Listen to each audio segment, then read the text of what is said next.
వి gold trusted gold buyers తాకట్టులో ఉన్న బంగారాన్ని విడిపించి ఈ రోజు ఉన్న మార్కెట్ ధరకే కొనబడును.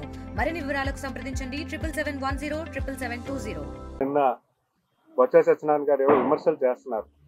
ఆయన ఏదో పరిపాలన గురించి హేళన చేసే పరిస్థితి కనిపిస్తుంది. ఆయన గత ప్రభుత్వంలో ఈ మధ్య మనం ఎక్కువ ప్రెస్ మీట్లు చూస్తున్నాం. ఆయన గతంలో అధికారంలో వాళ్ళు ఉన్నప్పుడు, ఆయన మంత్రిగా వ్యవహరిస్తున్నప్పుడు అసలు ఎన్నిసార్లు ప్రెస్ మీట్ పెట్టారు? అసలు ఆయనకు మాట్లాడేదానికి ఆయన ప్రభుత్వం అవకాశం ఇచ్చిందా? ఎవరో విజయసాయి రెడ్డి వచ్చి ఉత్తరాంధ్ర గురించి మాట్లాడడం విన్నాం, కానీ ఎప్పుడైనా ఈయన వచ్చి మాట్లాడడం విన్నావా? ఈరోజు ఆయన ఏదో ముందుని పెట్టి ఆయనతో మాట్లాడిస్తున్నారేమో కానీ, బట్ అసలు ఆయనకు నిజంగా గత ప్రభుత్వంలో ఆయన ఇంపార్టెన్స్ ఏంటి?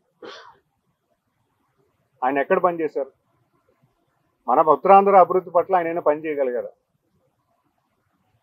ఈరోజు స్పీకర్ గారు ఆయన మీద ఒక అపవాదం వేస్తే, గంటా శ్రీనివాస్ గారు స్పీకర్ గారి మీద, ఆయన వెంటనే రియాక్ట్ అయ్యి గవర్నర్ గారికి లేఖ రాసి నా మీద దర్యాప్తు చేయండి అని చెప్పి దాని మీద ఇష్యూ మీద చెప్పారు. That is what the leader. అది లీడర్షిప్.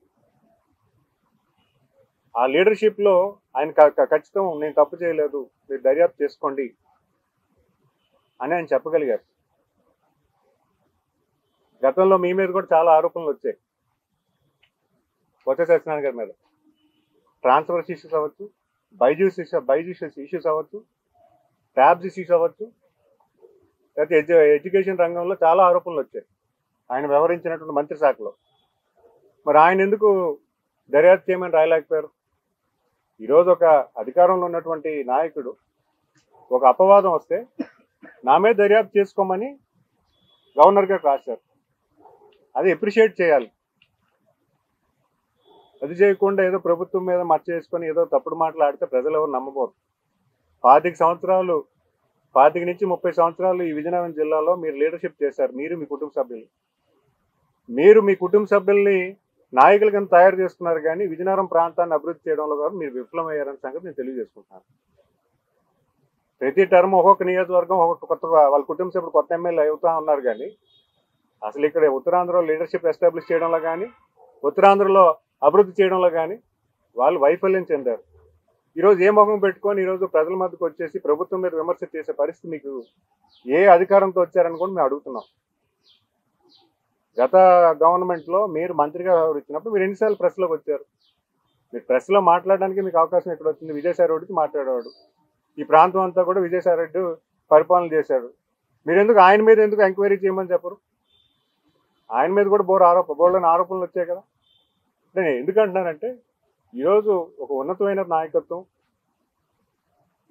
పూర్తి స్థాయిలో ట్రాన్స్పరెంట్గా అధికారం నడుస్తున్నప్పుడు, ఈరోజు ఒక అపవాదం ఒక నాయకుడి మీద వచ్చినప్పుడు ఆయన స్వయంగా లేఖ రాసి నా మీద ఉంటే ఎంక్వైరీ చేసుకోమని చెప్తే దాన్ని మీరు చెప్పాలి.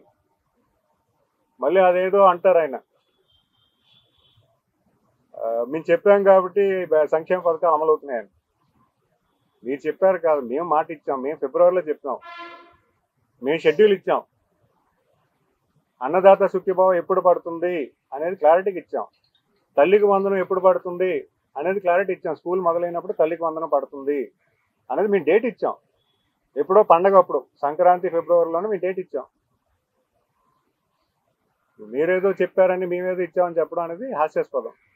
ఖచ్చితంగా గౌరవ ముఖ్యమంత్రి గారు ప్రజలందరినీ దృష్టిలో పెట్టుకొని ఈరోజు పరిపాలన అనేది కేంద్రీకృతం చేస్తూ అభివృద్ధిని కూడా ప్రతి ప్రాంతం అభివృద్ధి చెందాలి, ఏ ప్రాంతం కూడా నష్టపోకూడదని అన్ని రకాల అభివృద్ధి కూడా ఈరోజు ఉత్తరాంధ్రకు కూడా వచ్చినటువంటి ఇన్వెస్ట్మెంట్స్ ఎక్కువ. ఆర్సెనల్ మెట్రోలు అవ్వచ్చు, ఎన్టీపీసీ హైడ్రోజన్ ప్లాంట్ ఇది అవ్వచ్చు, నక్కపల్లి బల్క్ డ్రగ్ అవ్వచ్చు, రేపు మూలపేటలో వచ్చినటువంటి ఇండస్ట్రీస్ అవ్వచ్చు. మరి అంతకన్నా అన్నిటికన్నా పెద్దది ఏంటంటే మన స్టీల్ ప్లాంట్ని ఉంచుకోగలిగాం. గత ప్రభుత్వంలో స్టీల్ ప్లాంట్ గురించి మీకు అసలు మాట్లాడే పరిస్థితి లేదు. స్టీల్ ప్లాంట్ని ఈరోజు రివైవ్ చేసి 11,000 కోట్ల రూపాయలు ఈరోజు రుణాల కింద మనకి స్టీల్ ప్లాంట్ ఉంచుకోవడానికి అవకాశం వచ్చింది. దాన్ని ఏ రకంగా రివైవ్ చేయాలో కూడా కార్యాచరణ చేస్తున్నారు. మరి అవన్నీ అప్రిషియేట్ చేయడం మానేసి మీరు ఏదో ఒక అపోజిషన్లో ఉన్నారు కాబట్టి ఏదో మాట్లాడాలి కాబట్టి మాట్లాడే ప్రస్తుతానికి ప్రెస్ మీట్ పెట్టడం ఎంతవరకు బాగుందో మీరే అర్థం చేసుకోవాలని తెలియజేస్తారు.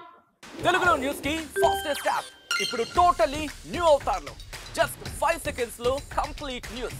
సోషల్ మీడియాలో ట్రెండ్స్ కి one stop solution. Live TV app voice search option తో ఇప్పుడే డౌన్లోడ్ చేయండి లేదా అప్డేట్ అయిపోండి.